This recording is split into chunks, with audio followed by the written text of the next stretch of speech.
We have touched on many things. National Signing Day, college football, Dylan Gabriel to UCLA, Miles Brennan staying home to LSU. We've mentioned Travis Hunter, Jackson State, Deion Sanders, Florida State, and also even the highest rated behind the scenes people when it comes to recruiting around the country. And of course, we've covered Baylor, Big 12, and much more. Max Olson joins us now, theathletic.com on Sikkim 365 Radio. Max, Travis Hunter's a big story. A&M had the number one class, some of the same names that are a part of the top 5 or 10. I was just noticing, Missouri was a team just outside the top 10. That's a story I think there's probably getting some attention, but how about Missouri and what they've done this year? Yeah, they, for a decent year there, not really a big-time year or anything in year 2 for Eli Drinkwitz there in Missouri. They were able to piece together a really nice class, and the gem of that is a guy that probably will be a household name, and that's Luther Burden, the wide receiver, one of the best wide receivers in the country. A kid that was committed, I believe, to Oklahoma and had Georgia and all the big boys coming after him and decided to stay home at Missouri. So when you can kind of keep those kids in the backyard, I know that's a little bit cliche in recruiting, but when you can win some of those big ones, it gives you a chance to move a lot higher than usual in those rankings. Max, you wrote a column on how the coaching carousel affected, and especially the way it rapidly, seismically shifted everything. Do you feel that maybe like some of those will be felt more next year, especially when you got guys like Billy Napier, who had a couple good closers yesterday, but really was ready to take a lump on his class? Yeah, the transition class is always really hard. I mean, I think the way things are going in recruiting now, maybe you can hedge a little bit by signing fewer guys and just trying to take some veteran players out of the portal with that transition class instead of, taking 25 high school guys and potentially missing on a bunch of them because you haven't had that long to evaluate them.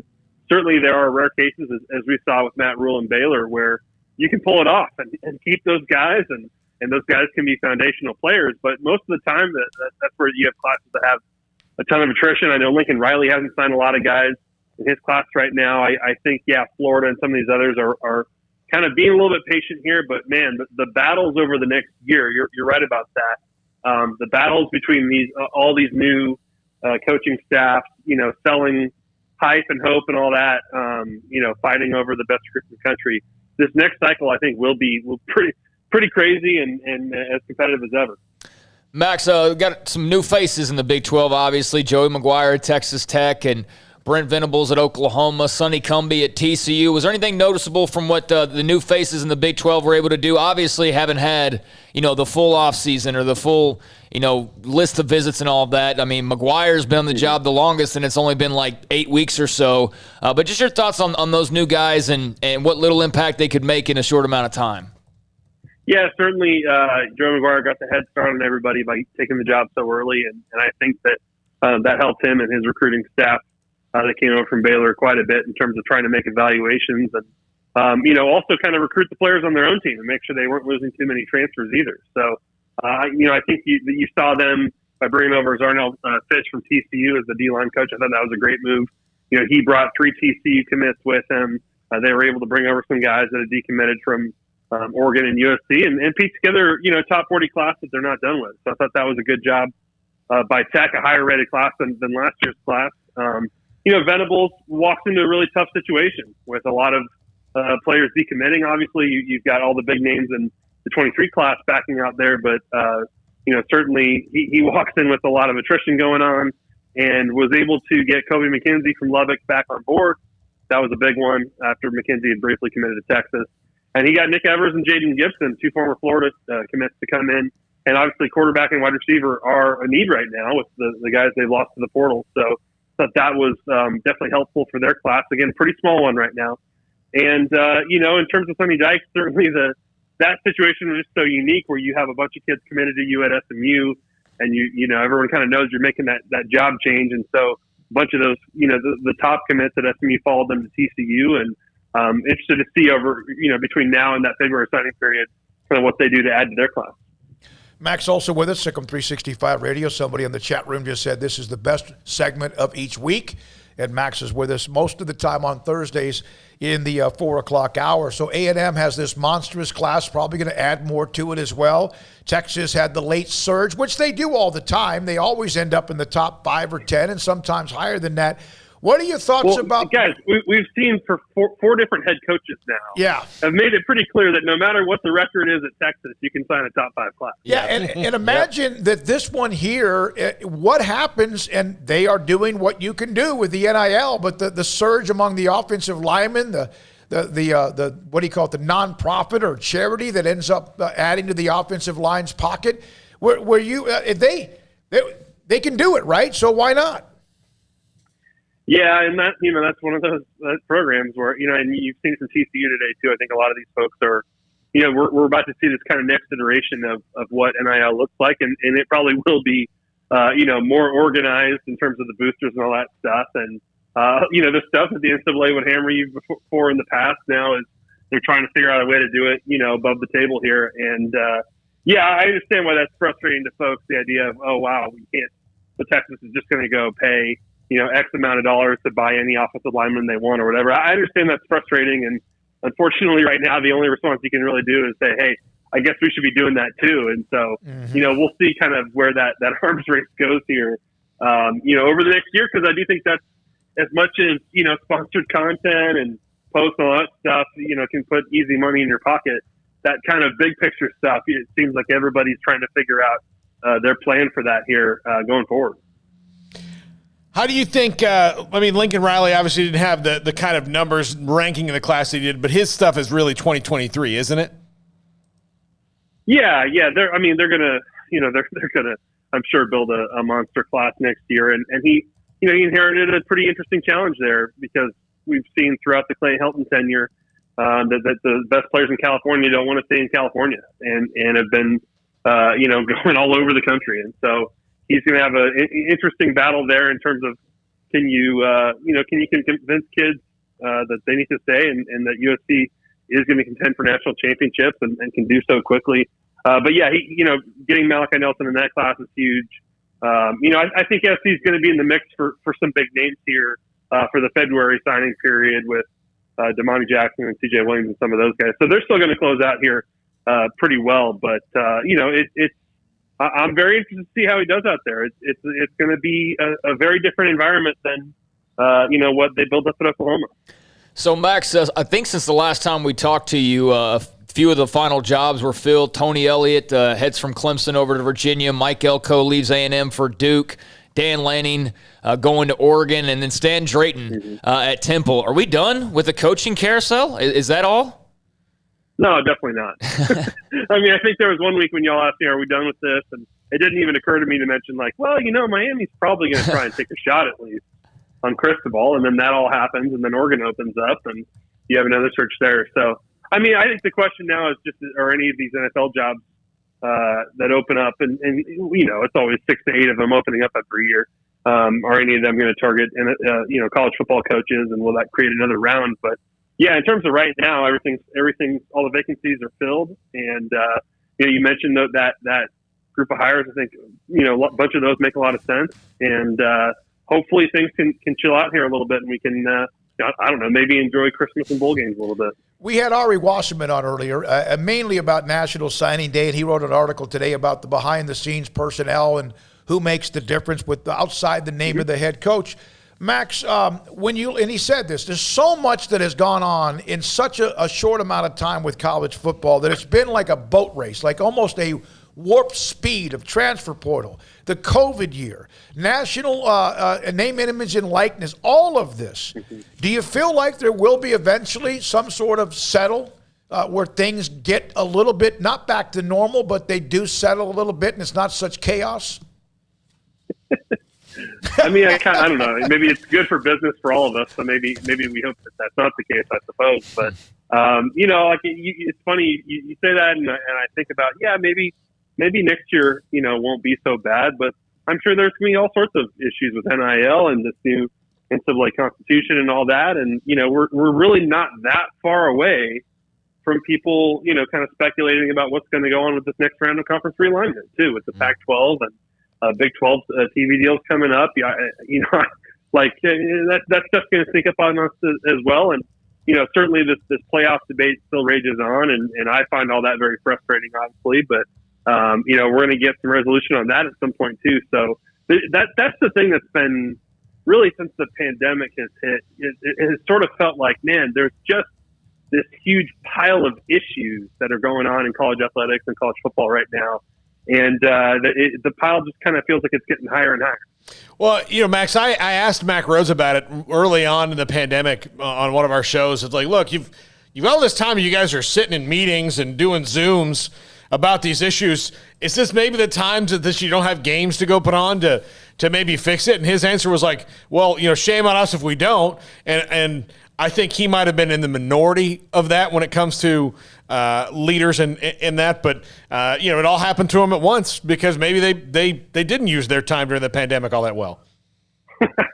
I mean, here's the thing. Mac has got a lot harder job than we do in terms like we can sort of commiserate about like, wow, it's really tough to keep up with this stuff. But like to be an AD right now, you are kind of dealing with something on every front and while also trying to stay focused on the future and certainly some of the things that Baylor wants to do there. So it's and then of course as we saw in November and stuff, it's like even if you're having a great year and your head coaching hire worked out great, there's like always that threat that, oh, what if someone hires them and they have to go make another hire and all that. Like that kind of stuff just I have to imagine that keeps a lot of folks up at night. Max, since we last talked to you, Quinn Ewers made his decision heading to Texas. I just realized he's got the same birthday as me, although he's about 20 years younger than I am, which is kind of a bummer. But how much NIL do you get? I get $0 NIL 20 years? dollars. Wow.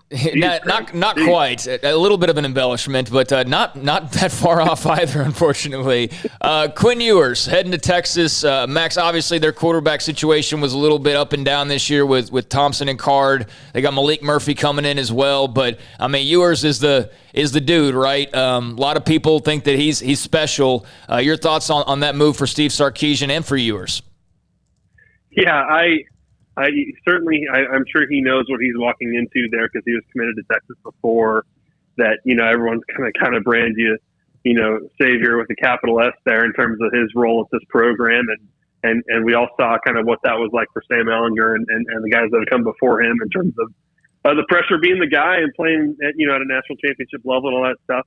In some ways, I kind of wish maybe the kid would have gone to Texas Tech. Like, I think that there's probably a lot more low pressure. You can go play in Kitley's offense and sling it around and just go kind of live that West Texas life and take it easy.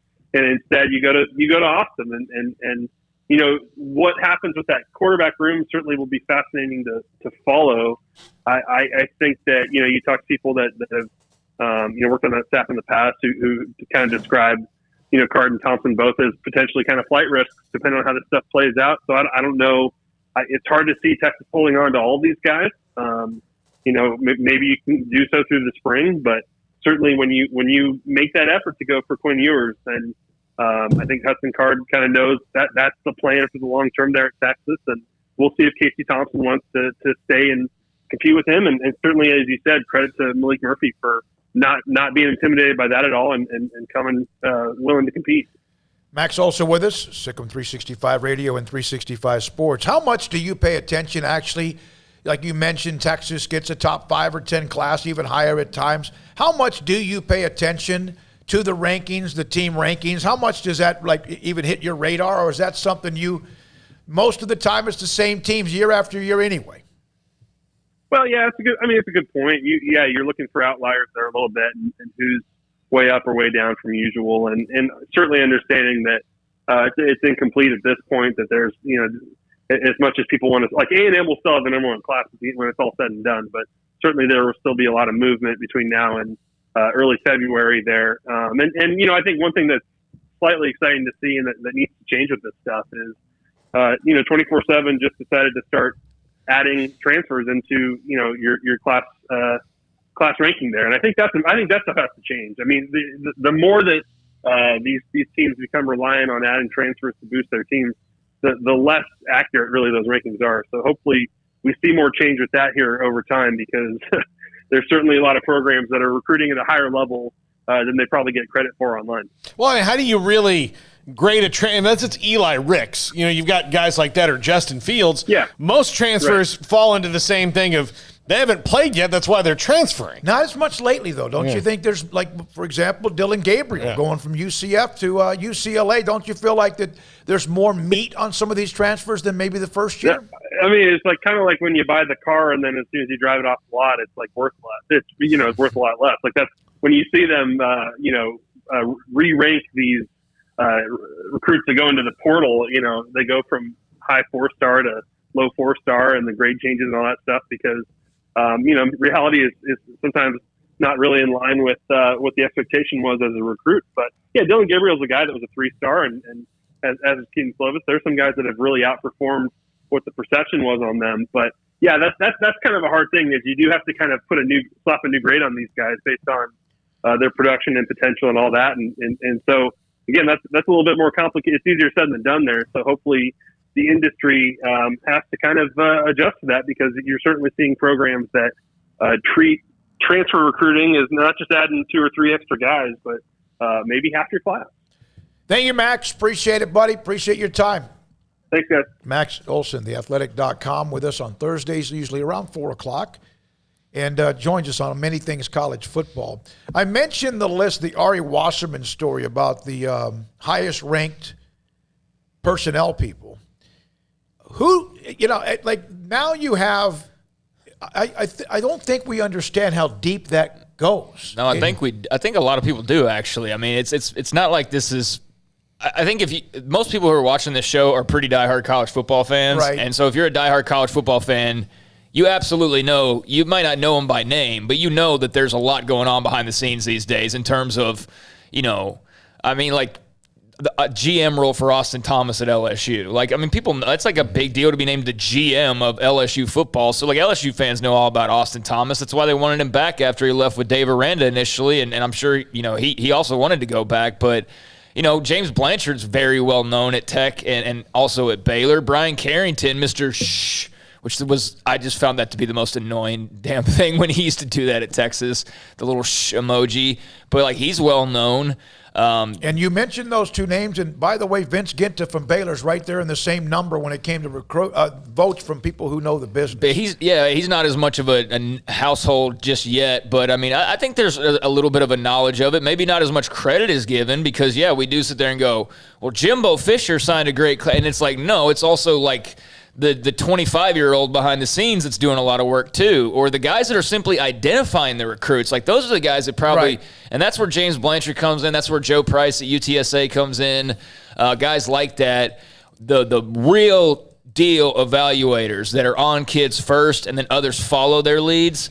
I think those guys are becoming a little bit more well-known, the really good ones.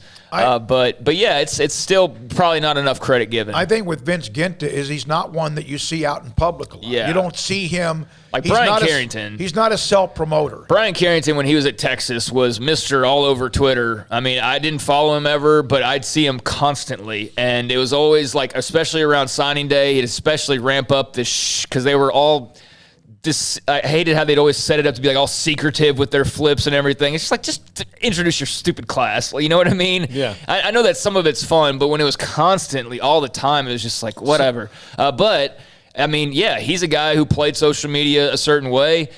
James Blanchard's not really a super active guy, or at least he wasn't at Baylor. He'd tweet a little bit. Yeah, it's just, just like personalities. Some guys are a bit more out there and brash and tweeting a lot, and some guys just, they let their resume speak. So you're telling me that Dave Aranda does not want a bombastic recruiting? No, I just mentioned the Vince Ginta. I mean, yeah. I mean, it's got. But I would think that your recruiting coordinator, the guy if it's Vince Ginta's personality needs to match the head coach a little bit, or at least he has to agree with that philosophy and not want to, do things that are against the. So it doesn't surprise me that, Vince Ginta is more focused on nuts and bolts and not the, He's steak and not sizzle. Well, I mean, the steak's why he's getting a paycheck, so he better be about the steak. The sizzle will get you fired real quick if your recruits fizzle. So, I mean, I think it just comes down to, I mean, like Brian Carrington at Texas, of course, they were a little bit more out in the open. At TCU, I think they're going to probably be that way too, so that fits. And then some programs, like a Dave Aranda run program, it doesn't seem to be a fit with a guy who would be out there like recruiting this and recruiting that.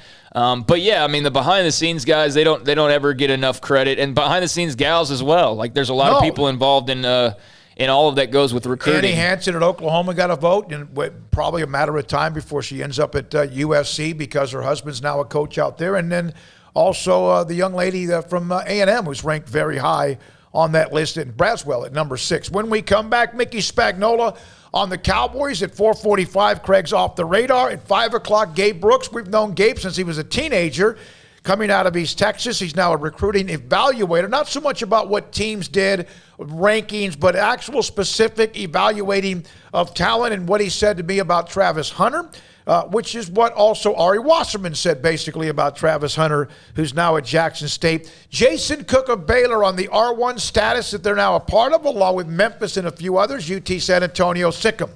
365 Radio, 365 Sports.